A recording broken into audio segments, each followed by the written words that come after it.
Guys everyone, good morning.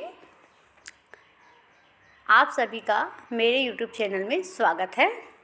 अपन ने कल कक्षा 9th में कुछ नॉर्मल टॉपिक पढ़े थे, जिसमें अपन ने मतलब अपन दिन की शुरुआत तो गुड मॉर्निंग से ही कर रहे हैं, लेकिन कल जो अपन ने पढ़ा था वो फिजिकल एंड एनाटॉमी मतलब इकाई फर्स्ट मानव शरीर की संरचना और उनके कार्य के बारे में पढ़े थे। आप लोगों को जैसा मालूम होगा, फिजिकल एनाटॉमी एंड फिजियोलॉजी ये सब अपन ने कल देखे थे कि एनाटॉमी में किस चीज़ की मतलब एनाटॉमी में किस चीज़ का स्टडी होता है, फिजियोलॉजी में किस चीज़ का स्टडी होता है। ये सारी चीज़ अपन ने देखे। तो एनाटॉमी में अपने को संरचना का स्ट्रक्चर होता है और फिजियोलॉजी में अपना अंगों के कार्यों की स्टडी होती है। तो ये सारी चीज़ अपन ने कल पढ़ लिए थे। और जहाँ तक हो तो कल अपन ने ये नेम भी पढ़े थे। कौन से? चिकित्सक नेम जो आपने कल देखे थे, हेमेटोलॉजी, हेप्टोलॉजी, कार्डियोलॉजी, गैस्ट्रोलॉजी, ये सारी चीज़ें आपने कल देखा था। आज अपन पढ़ेंगे मानव कोशिका और ऊतक, यूनिट 1 का सेशन फर्स्ट मतलब सत्र फर्स्ट, मानव कोशिका और ऊतक। मानव कोशिका और ऊतक आप जानते हैं? सभी जानते हैं तो बताइए क्या है? कोशिका क्या है? मानव शरीर की संरचना की बुनियादी इकाई कोशिका कहलाती है। मतलब जो अपना मानव शरीर होता है वो काहे से मिलके बना होता है? कोशिका से मिलके बना होता है। एक एक कोशियाँ लगभग 100 ट्रिलियन 200 ट्रिलियन कोशिकाएं मिलकर अपने शरीर का निर्माण करती हैं। तो वो कोशिकाएं के बारे में अपन पढ़ेंगे कि वो कौन कौन सी कोशिकाएं हैं जो अपने बॉडी में रहती हैं। तो अपन कुछ पशु कोशिका के बारे में बताते हैं, जो अपने पशु मतलब एनिमल सेल जो अपन अपने अंदर पाई जाती है। ठीक, एनिमल सेल। तो सबसे पहले अपने अंदर कोशिका झिल्ली पाई जाती है, प्रोटोप्लाज्म पाया जाता है, साइटोप्लाज्म पाया जाता है, सेंट्रोसोम पाया जाता है, कॉन्ड्रियोसोम पाया जाता है, गोल्जी बॉडी पाई जाती है, एंडोप्लाज्मिक रेटिकुलम पाया जाता है और नाभिक।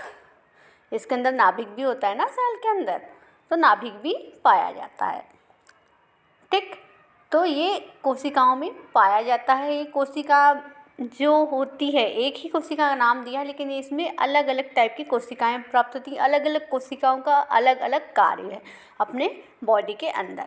ज़रूरी नहीं कि एक ही सेल है तो अपनी बॉडी को अच्छे से कवर करके रखे, नहीं। सारे सेल्स जो हैं हर टाइप्स की कोशिकाओं से मिलकर जो एक सेल बना है, वो सारी जो मेन अपनी बॉडी त्वचा होती है उसमें कुछ चीज़ों का आदान प्रदान करने में, कुछ डैमेज चीज़ों को कवर करने के लिए ये सारी चीज़ों का प्रयोग हर कोशिका में पाया जाता है। तो यहाँ पे आपने जैसा कि कोशिका डायग्राम देखे हैं, कोशिका का डायग्राम ये है, देख लीजिए। थोड़ा मैं जूम कर दे रही हूँ, आप लोगों को क्लियर समझ में आ जाए। ये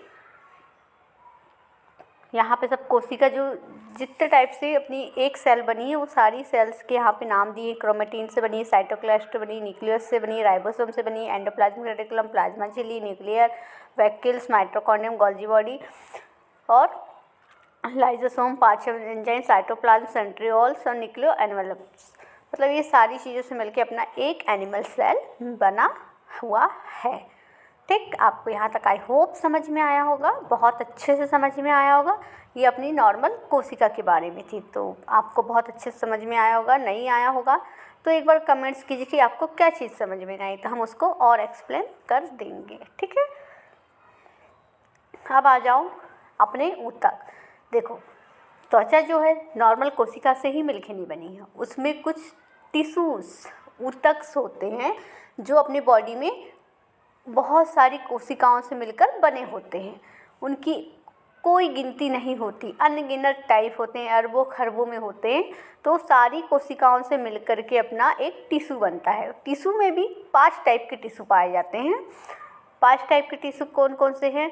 पहला है उपकला ऊतक, दूसरा संयोजी ऊतक, तीसरा स्क्लेरल टिश्यू, मांसपेशी ऊतक और तंत्रिका ऊतक। ये 5 टाइप के टिश्यू मिलके अपनी त्वचा को पूरा पूर्ण करते हैं। ठीक है, तो ये जो 5 टाइप के टिश्यू है उनमें भी अलग अलग प्रकार से कार्य होता है।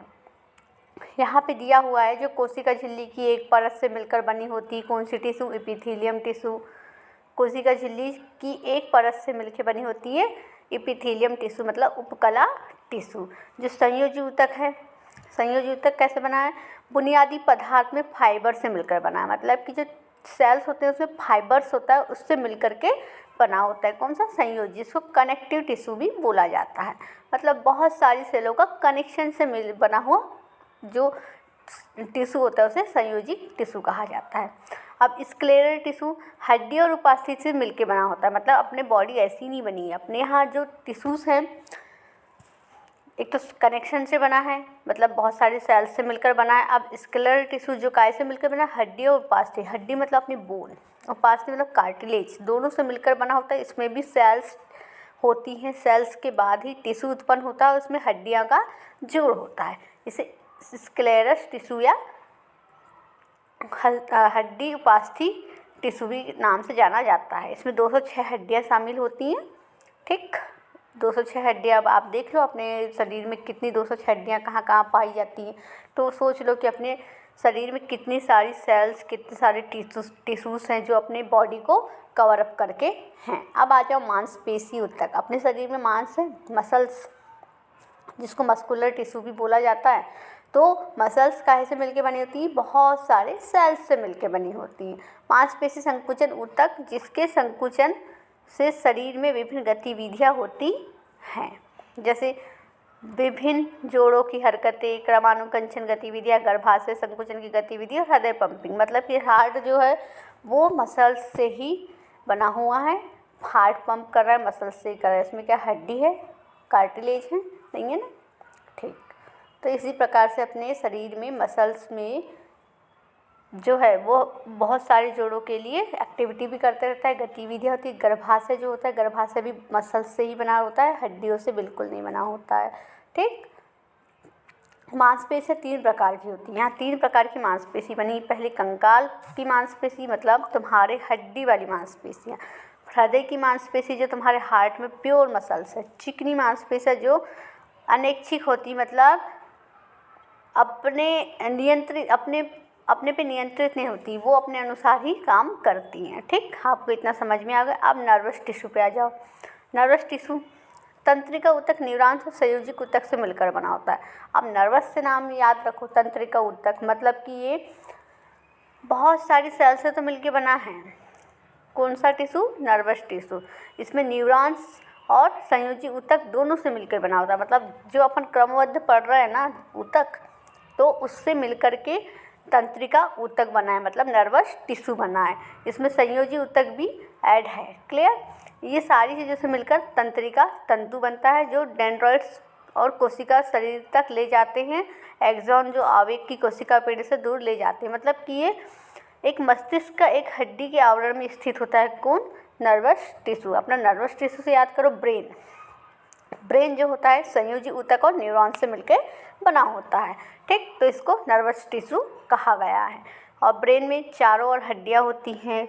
अपने ब्रेन में रीढ़ की हड्डी जुड़ी हुई रहती है, मतलब अटैच रहती है, मतलब सारी चीज़ें ब्रेन से ही रिलेटेड हैं। इसलिए इसमें 2 सेल्स का 2 टिश्यूज़ को मिलाकर न्यूरॉन्स टिश्यू और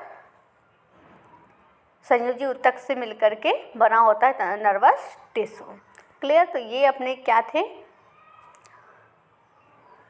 अपने मूल ऊतक, क्या थे, मूल ऊतक, जो 5 टाइप के हैं। यहाँ पे अपन ने बता दिया 5 टाइप के होते हैं गए के, ठीक। और सेल क्या है, सेल के बारे में भी आपको हमने बताया, ठीक।